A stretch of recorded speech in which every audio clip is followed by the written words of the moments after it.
Hello everyone, मैं हूं Alisha and you are watching the Lokniti. MP में कर्नाटक, जी हाँ, मध्य प्रदेश की सियासत में नाटक और ड्रामे में कोई कमी नहीं है।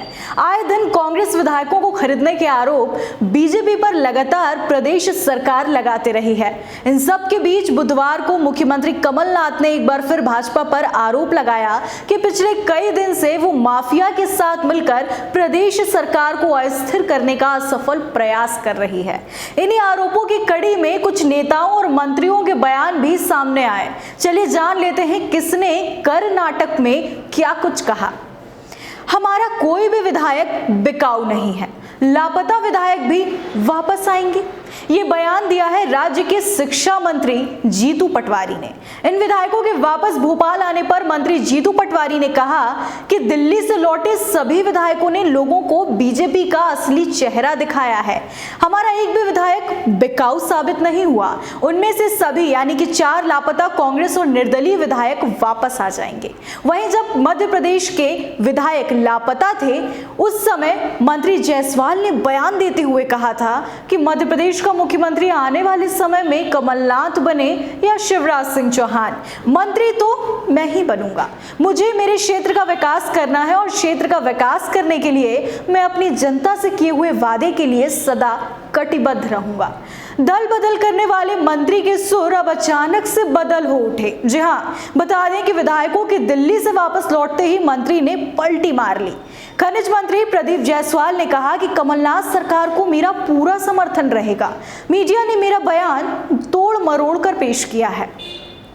इससे पहले वन मंत्री उमंग सिंघार भी बागी तेवर दिखा चुके हैं। दरअसल दिग्विजय सिंह और उमंग सिंघार के बीच नोकझोंक के कई मामले सामने आ चुके हैं। ऐसे में उमंग सिंघार ने दिग्विजय पर तंज कसते हुए कहा था कि कमलनाथ की सरकार पूरी तरह से सुरक्षित है, ये राज्यसभा में जाने की लड़ाई है, बाकी आप सभी समझदार ही हैं। सरकार जहां बंधक बनाए गए विधायकों को भोपाल लाने की कोशिश में जुटी हुई थी, उसी दौरान सिंधिया खेमे के 3 मंत्रियों ने आपस में ही मीटिंग कर ली। जानकारी के मुताबिक तीनों मंत्रियों ने सीएम हाउस में हुई बैठक से भी दूरी बनाकर रखी थी। ऐसे में अब इसके भी कई मायने निकाले जा रहे हैं। सबसे बड़ा सवाल यहाँ पे ये उठ रहा है कि सिंधिया तब तक चुप थे जब तक विधायकों को बंधक बनाया गया था, लेकिन सिंधिया की चुप्पी 6 विधायकों के भोपाल आने के बाद ही क्यों टूट गई भला? कयास तो ये भी लगाए जा रहे हैं कि सिंधिया के कहने पर ये सभी विधायक लापता हुए थे। हालांकि सच क्या है ये तो आने वाला समय ही सामने लाएगा। फिलहाल सिंधिया की देर से चुप्पी तोड़ना एक बड़ा सवाल बनकर उभरता है।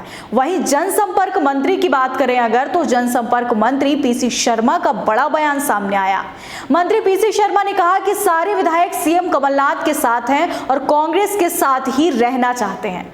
जैसा कि आपको मालूम है कि इन 6 विधायकों में बसपा के 2 और कांग्रेस के 4 विधायक शामिल हैं। उन्होंने ये भी कहा कि हमारे विधायक षड्यंत्र में आकर चले जरूर गए थे, लेकिन वो कांग्रेस छोड़कर कहीं नहीं जाने वाले।